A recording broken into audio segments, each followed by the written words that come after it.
It is time for Katie's season of The Bachelorette, aka the Chris Harrison Apology Tour, where the franchise decided that they just are going to make an entire bonus season of The Bachelorette to try to convince us that they're trying to be better.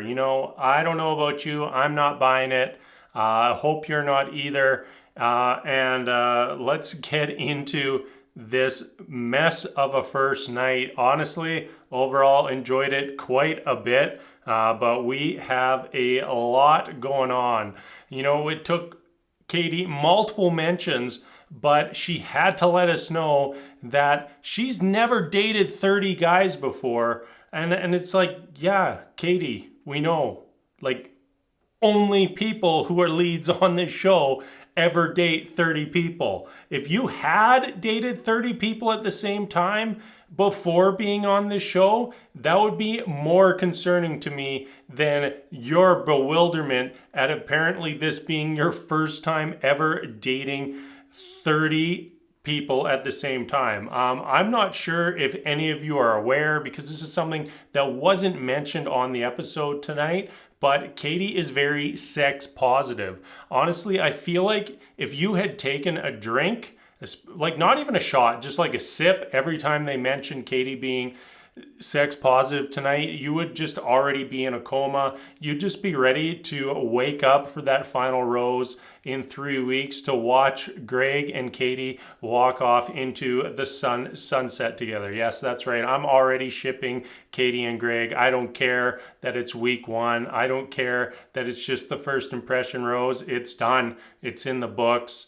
And, from here on, it's just all about us having fun. All right, time for the men to start making their first impressions on Katie. And you all know what that means. We're about to see a salmon jacket.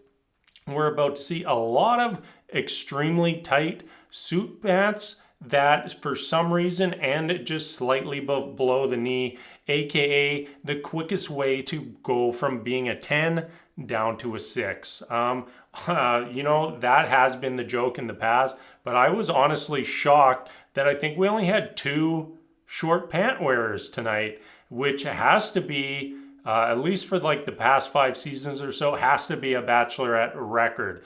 The fewest number of, for some unknown reason, short pants, and I'm here for it. We did have a different new trend going on that I'll touch on later. All right, we've got Tayshia and Kaitlyn.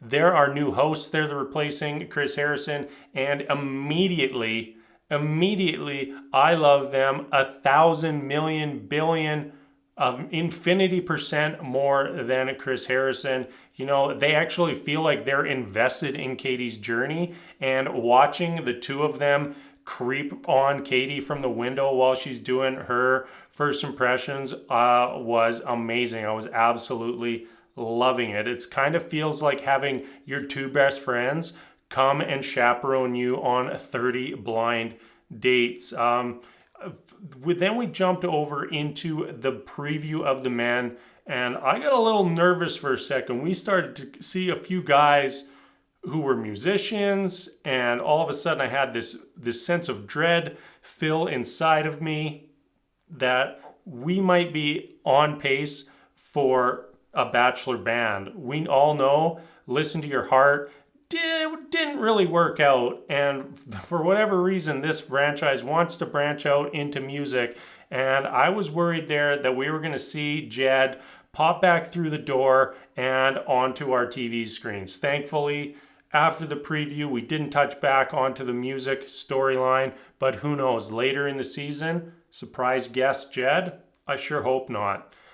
Greg, I'm pretty sure he's Ryan Gosling's little brother. Like, it just looks like Ryan Gosling's little brother. There's no other way to put it. Gabriel, I kind of got the vibe that he was like this young, old guy.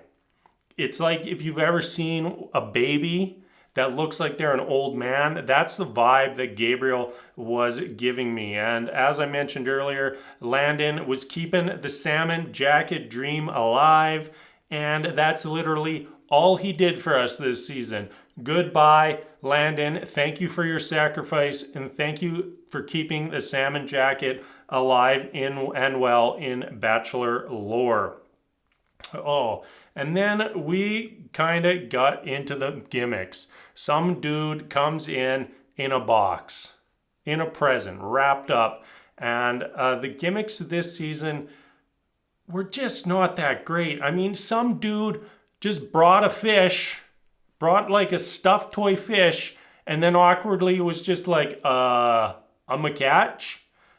Just atrocious, terrible. Another guy came out, rips fake underwear out of his pants, and only to be overshadowed by a dude rolling in with a blow-up doll. We all knew it was going to happen, but I just don't quite equate a blow-up doll to a vibrator. I don't know about the rest of you. Those two items, not on the same level. And the blow-up doll, just ridiculous. And then to top it all off, of course, we've got somebody to roll up in a ridiculous costume. But I do have to say that Connor, he was one of the Connors. How many Connors did we have? 5, 6? I don't know.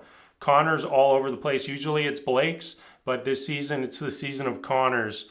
Rolls up in a cat suit and happens to somehow capture Katie's heart. And for a while there, it was looking like he might even get that first impression rose. What didn't come to fruition for Catman, but seems like he could be somebody who plays a decent role in this season. I don't know if anybody caught it, but this is going to be the season of sex jokes, I guess.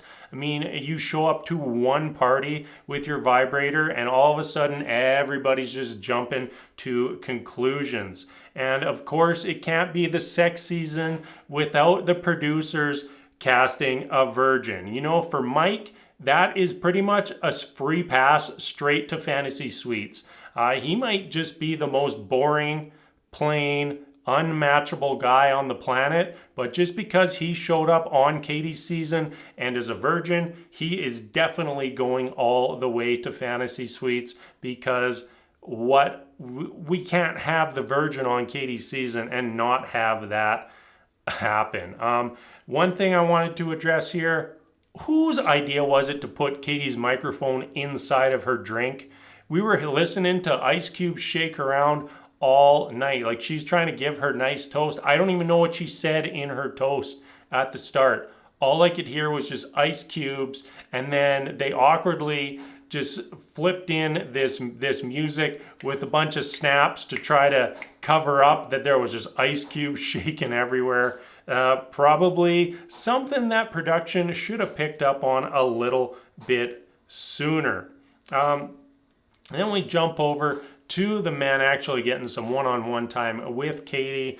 And of course, a dude pulls out his rock bag from grade 3 and starts bragging on all of his fancy rocks, showing Katie each and every single one. This is my amethyst, this is my garnet, this is my turquoise. I don't know what rocks he was showing off, but that's what I had in my rock bag when I was in grade 3. And I used to pick up all the ladies back in grade 3 with those 3 very, very special rocks. Next up, some dude with a pasta necklace. And then we go quickly from this being the sex season to the arts and crafts season. And then what's next? Is somebody's going to have a date in a ball pit? We can't go through the night without mentioning the RV in the room. You know, Katie, welcome to my RV. Let's watch you awkwardly walk around the RV and pretend that you like being in an RV. And then out of nowhere, we've got drama going on. I have no idea how this came about. All of a sudden, the camera just cuts to Aaron talking to, I don't know, the guy's name was Cody or Chris. We don't care. He's not going to be around long. And he just says, I don't like you. Like, what?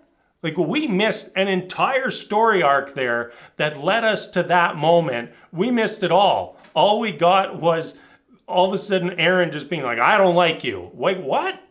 It's just ridiculous. So, of course we can't have a season of The Bachelor or The Bachelorette without drama, and we might as well start some pointless, makes no sense drama right on night one. RV guy, he did make another appearance tonight with the absolute line of the night when Boxman made his entrance to go see all of the guys, and then we hear RV guy in the background yell, "Put him back in the box." Definitely the line of the night, and quite enjoyed it. On top of that, now that we have Boxman out of the box, we have the new Bachelorette superhero duo, Catman and Boxman. Very much looking forward to their adventures this season. One little side note here: if you're going to make out with a guy in a catsuit, you're going to get his makeup all over your face. So if you are ever in that situation, just keep that in mind. Katie gives the first impression rose to Greg, as I mentioned earlier, and I'm pretty sure he's the guy that Katie said looked like her ex at the start of the show. So we now have Katie essentially giving the first impression rose to her ex. We could have some unresolved feelings there. Or Katie is just really into people who kind of look like Ryan Gosling. Props to Greg's niece, because that Paxton necklace definitely helped land him the first impression rose, and could be what propels him to the final rose this season.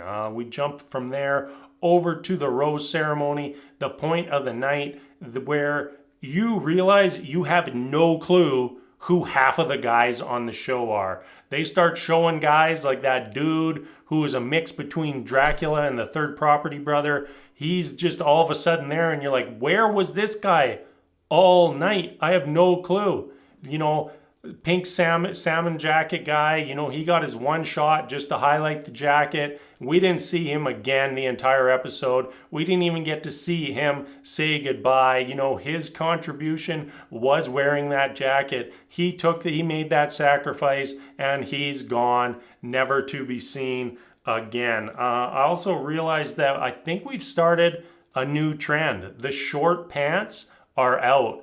Manicured eyebrows are in. I think I have more eyebrow than the entire cast of Katie's season. That could be the new trend. We'll have to keep watching future seasons to find out, because this cast had the most manicured eyebrows of any season in the entire Bachelor franchise. All right, that is it for me tonight. Rambled on quite a bit. Always a lot to get through on night one. Hope you enjoyed. This is going to be a little bit of a different style this year. I just want to have fun with The Bachelor. I love making videos for The Bachelorette, but sometimes it gets a little boring just slogging through every little detail that happens. So we're going to have fun with it this season. We're going to poke some fun at the franchise, and hopefully everybody enjoys it as much as I have through week one. So until next week, thank you so much for watching, and we'll see you later.